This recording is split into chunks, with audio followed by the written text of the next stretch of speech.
Hello and welcome to your training on how to update the availability in Airbnb. So you should be logged into the owner's website.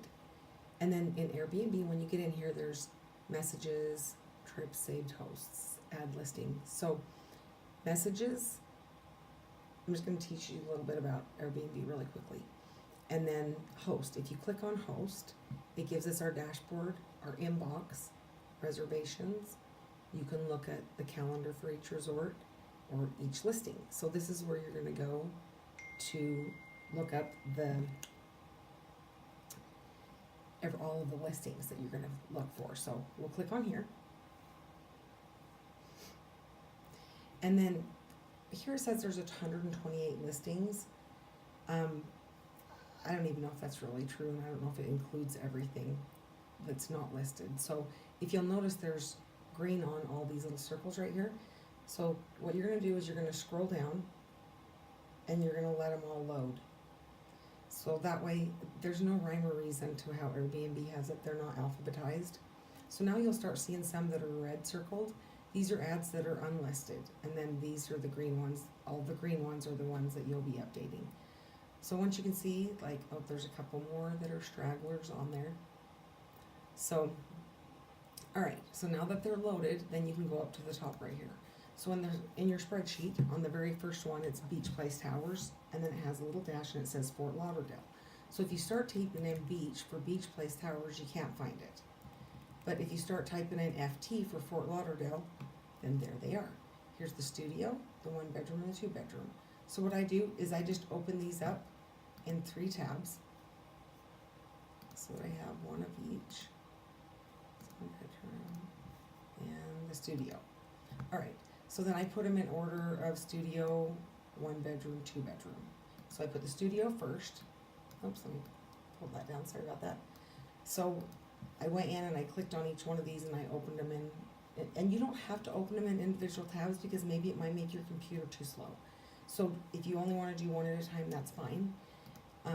So I would go to the studio, there's the studio, the 1 bedroom and the 2 bedroom. And then you just click on view calendar, and that will take you to the availability that you need to update with Marriott.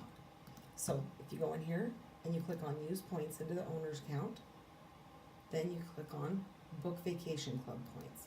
It's the same way to check as, always. You just click on that. And then type in beach and a P for beach place, because then it will just only bring up that resort. Then you're going to select the month, just November, 1 night, 1 guest, and you're going to click search.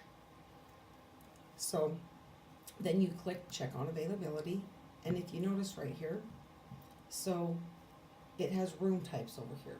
So you're going to click and you're going to click only on the one that you're doing it. So right now when nothing's check marked, it's showing you the availability of all the studios, 1 bedrooms and 2 bedrooms that there are. Okay, so on the bottom down here, it tells you what the color codes is. So white means that it's available. The lighter gray means that it's unavailable for check-in. That means the resort's full. There's nothing there. The dark gray is outside of the booking window. So there'll be a really dark gray, and obviously those are dates in the past. So some owners can book 6 months out, and some owners can book 12 and 13 months out. So we can book 13 months out because of the ownership level that we have. So that's what the different color codings means. So we're doing the studio right now. So you're going to click on studio, so it only sorts for the studio. So that's why I like to have the calendars right next to each other so I can compare them really easily. So here we have November, and you can see that the correct dates are checked, and then we go down here to December, and then over in Marriott we click to December and go to the next month, and we compare December's. So the 3rd, 4th, and 5th are open, but we already have a reservation on those.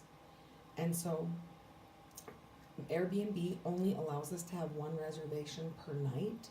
And so if you ever see a resort that has a lot of availability in Marriott, and we all have tons of reservations, but we could have more reservations, then you should let us know and we can create another ad for that resort in Airbnb. Okay, so same thing here. So if you notice the 23rd is available, the 30th isn't anymore. So what you do is you select the date over to the side. I'm gonna move this over. You click on blocked and then you hit save. And that's how you take the dates out in Airbnb. So then we're gonna go to to January, excuse me.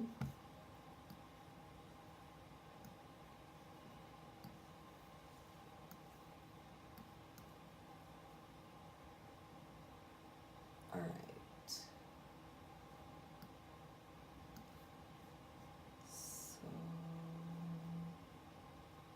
see how we just have reservations on those. So there's not any dates that we can block out and all those are available. So there is quite a few dates on that one, that are available.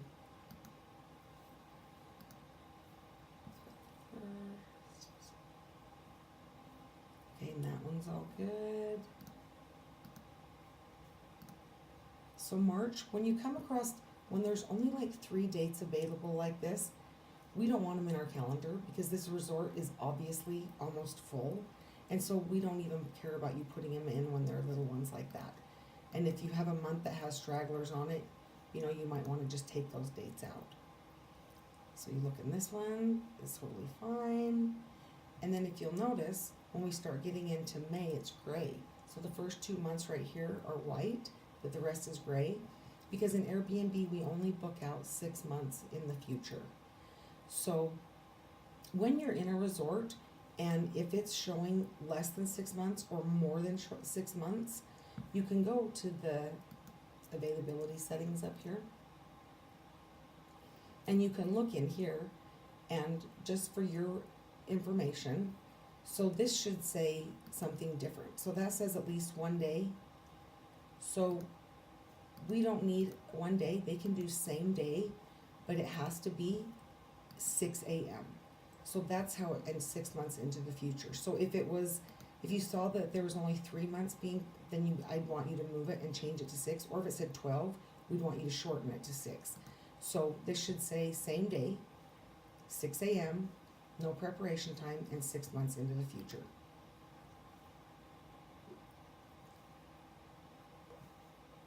The trip length should say 1 night and 7 nights. So if it says 5, or more than 7, then you change it to 7. This will always be check-in time after 4 and 10 a.m. So that's I'm not going to really go over anything else more than that, but on the availability. So that's how you check availability